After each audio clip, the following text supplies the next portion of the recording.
Halo, Assalamualaikum warahmatullahi wabarakatuh.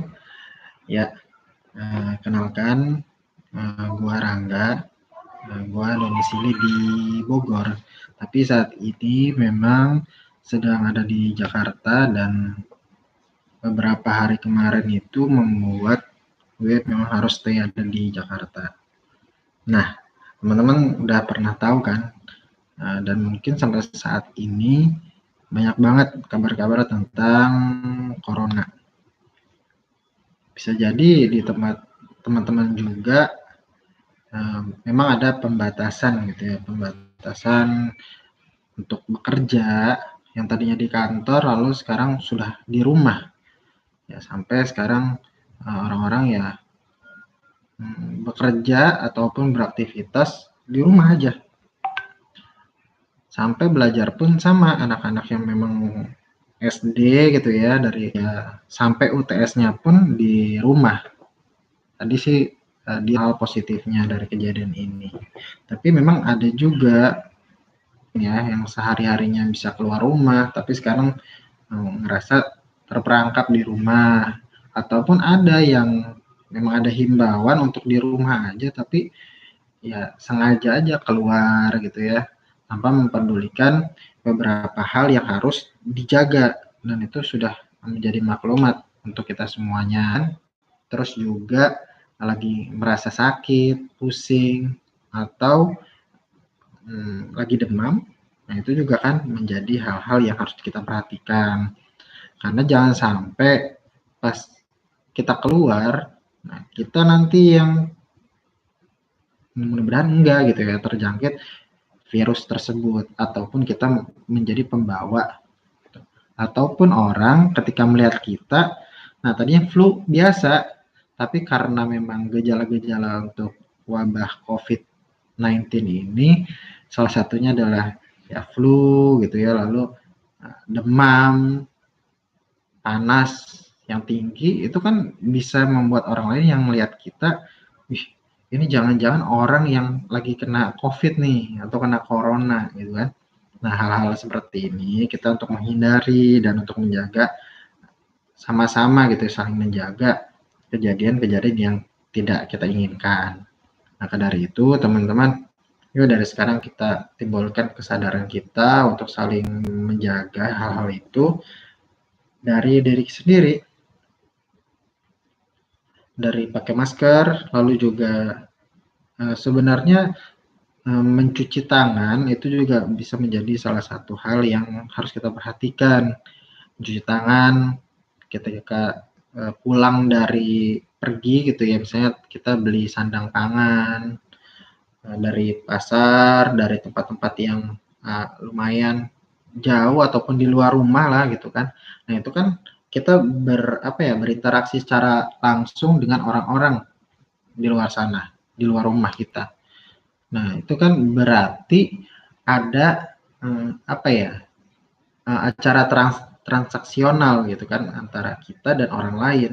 Nah, hal seperti itu berarti adanya transfer dari tangan kita ke tangan orang lain walaupun misalnya bentuknya uang, bentuknya barang, mungkin juga paket. Itu kan paket-paket yang dikirimkan oleh kurir itu juga sama adalah bentuk transaksional antara kita dan orang lain. Nah, hal seperti ini kita bisa waspadai diri kita, menjaga diri kita dengan mencuci tangan pakai sabun. Atau teman-teman kalau misalnya di rumahnya atau sudah mempersiapkan hand sanitizer, nah itu bisa digunakan juga. Tetapi saya sangat menyarankan untuk cuci tangan, cuci tangan kalau dari bepergian mana aja, apalagi yang jauh gitu kan, walaupun misalnya di kawasan itu saja, misalnya di Bogor saja, ataupun di Jakarta saja, Depok saja, Tangerang saja, Serang saja, ataupun tempat-tempat yang teman-teman sekarang tinggali. Nah, hal ini sebenarnya bisa menjaga diri kita untuk terhindar dari wabah corona ini. Lalu timbul pertanyaan, kalau misalnya dari pemerintah atau dari dinas kesehatan membuat peraturan seperti ini, kita harusnya di rumah aja dong. Terus kalau bisa di rumah aja, bisa apaan? Ngapain aja nih gue? Nah, kan pertanyaan-pertanyaan itu memang timbul setelah kita merasakan atau mengalami ya kita tinggal di rumah sekian hari gitu ya, yang tadinya misalnya kita bisa pergi-pergi kemana-mana, kalau kita lagi gabut, lagi kurang apa ya, kurang hiburan gitu ya di rumah, nah kita bisa pergi keluar. Misalnya kita nonton, kita tamasya ke tempat-tempat yang memang itu bisa menjadi penghibur kita gitu ya, baik itu ke taman-taman, kalau misalnya di Bogor itu ada kebun raya Bogor. Nah kan sekarang nggak bisa orang ke kebun raya Bogor, misalnya ke Taman Sempur itu nggak bisa juga, yang tadinya kita bisa sambil jogging dan habis itu ada jajanan-jajanan banyak, tapi nggak bisa sekarang seenaknya seperti itu. Kalau misalnya sekarang juga ke mall, wah ini juga terbatas gitu ya, nggak bisa sembarangan kita masuk mall, dan terus orang-orang yang berjualan juga nggak bisa seenaknya untuk berjualan. Nah, hal ini timbullah pertanyaan di benak kita semuanya, baik saya ataupun teman-teman semuanya, paling ya di rumah ngapain ya, gitu kan, di rumah aja ngapain, gitu kan, ngapain di rumah aja. Nah, sebenarnya ada beberapa tips yang bisa kita lakukan saat kita di rumah aja. Yang pertama, teman-teman, saat kita di rumah kita bisa banyak menggali hal-hal yang baru nih. Contoh, kita kan bisa ya belajar dari mana aja. Bisa dari bentuk buku-buku ya. Beberapa buku mungkin ada teman-teman yang suka baca buku, ya lihat-lihat lagi buku-buku yang ada di raknya, atau mungkin pas kita lagi buka rak itu ada buku yang nyelip gitu ya, buku teman kita atau buku minjem di perpus. Nah itu kan bisa jadi apa ya, jadi momen kita tahu, oh ternyata jumlah buku kita itu ada berapa, jangan-jangan itu buku pinjaman semua gitu kan, atau udah lama nih buku-buku di situ nyelip tapi kita nggak tahu siapa pemiliknya. Nah kita bisa kembalikan lagi nantinya, atau kita kirim lewat ekspedisi gitu ya, biar dikembalikan lagi bukunya. Nah, banyak buku-buku yang kita bisa buka, ternyata banyak juga nih. Nah, kalau misalnya gue sih senang nih baca-baca yang kayak gini, tokoh paling berpengaruh sepanjang masa. Nah, lalu ada juga nih, alhamdulillah nih kemarin juga ada buku, nggak apa-apa ya sekalian kita sharing aja, beberapa buku yang memang baru dicetak, dan ini merupakan buku kedua gue ya. Buku bareng-bareng sih sebenarnya. Di sini ada tulisan tentang catatan jiwa mahasiswa. Ini buku kedua. Nanti kalau buku pertama gue namanya, judulnya itu Bisikan Langit untuk Bumi. Nah, jadi teman-teman kalau misalnya mau tahu banyak tentang buku tersebut, silakan teman-teman nanti cek Instagram ya, di Rizky Rangga. Oke, lalu apalagi kita bisa tuh lihat di YouTube. Ya kan di YouTube banyak tuh konten-konten gitu kan. Ya itu bisa kita pelajarin apapun ya. Yang lebih bermanfaat lagi ketika kita bisa melihat konten-konten yang mengarahkan diri kita bisa produktif.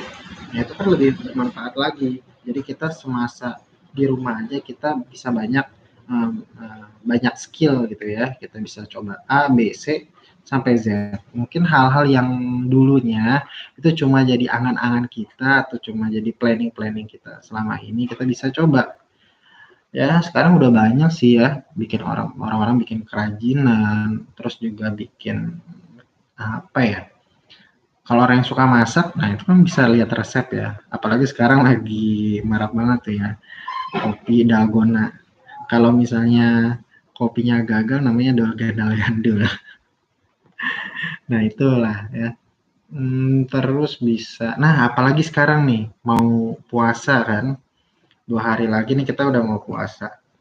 Nah, ini kan bisa kita lihat apa aja sih persiapannya, atau orang-orang tuh ngapain aja mempersiapkan bulan Ramadan mau puasa, ataupun bisa buka tentang bisnis gitu kan, nyoba-nyoba bisnis dari rumah.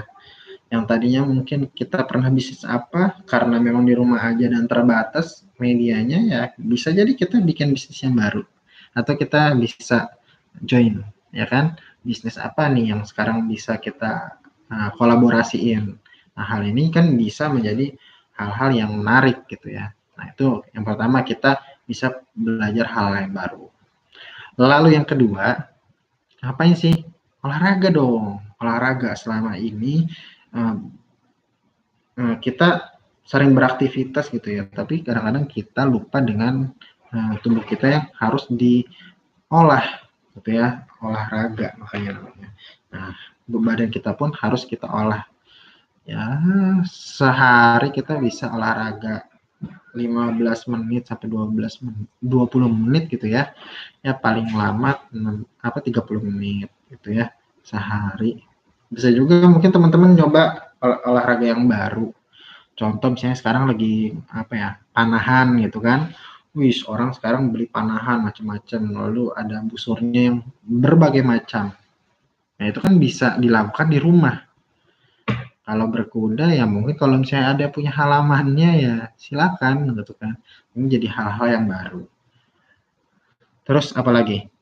Selama di rumah aja ngapain? Selama ada corona. Bisa kita kelas online, kelas pelatihan-pelatihan, kelas sharing, bikin apa ya? Ya pokoknya kelas gitu ya, edukasi lewat online. Nah, hal ini juga lagi bisa nih kita garap bareng-bareng karena makin banyak kita waktu di rumah, makin banyak juga hal-hal yang kita bisa pelajari lewat sharing gitu ya, lewat kelas online. Nah, ini bisa kita lakukan. Bisa kalau teman-teman rajin, ya bisa sehari sekali adakan, atau seminggu sekali, ataupun 2 minggu sekali. Nah, sekarang ini lagi banyak banget. Silakan nanti nih di Instagram gue. Nah, itu event yang memang kita lagi garap dan bisa terkait dengan kondisi Indonesia saat ini. Ya gitu ya, namanya inspirasi ya selama corona ini. Kolaborasi juga boleh, silahkan. Nanti lewat media Inspirasi Muda Kreatif kita akan menciptakan suatu karya gitu teman-teman. Oke, ya jadi itulah 4 hal yang bisa kita lakukan. Oke teman-teman, silakan teman-teman komen, share video ini jika teman-teman merasa hal ini yang mendapatkan hal yang bermanfaat dari video ini. Saya pikir ya teman-teman juga punya sih beberapa referensi, tetapi bisa jadi video ini juga memotivasi kita untuk bisa sharing lebih banyak lagi ke orang-orang. Oke, thank you untuk yang sudah menonton video live ini gitu ya. Ini baru pertama kali nih sebenarnya ngelakuin live seperti ini ya. Jadi silakan teman-teman terus berkarya di rumah, lakukan hal yang bermanfaat, dan ingat untuk selalu jaga kesehatannya biar kita nantinya bisa terus ya ngerasain Ramadan nih yang tinggal 2 hari lagi, kan kita mau terus sehat ya lahir dan batin kita. Oke, silakan semuanya untuk terus berkarya dimanapun berada, terus jaga diri, jaga kesehatan. Assalamualaikum warahmatullahi wabarakatuh.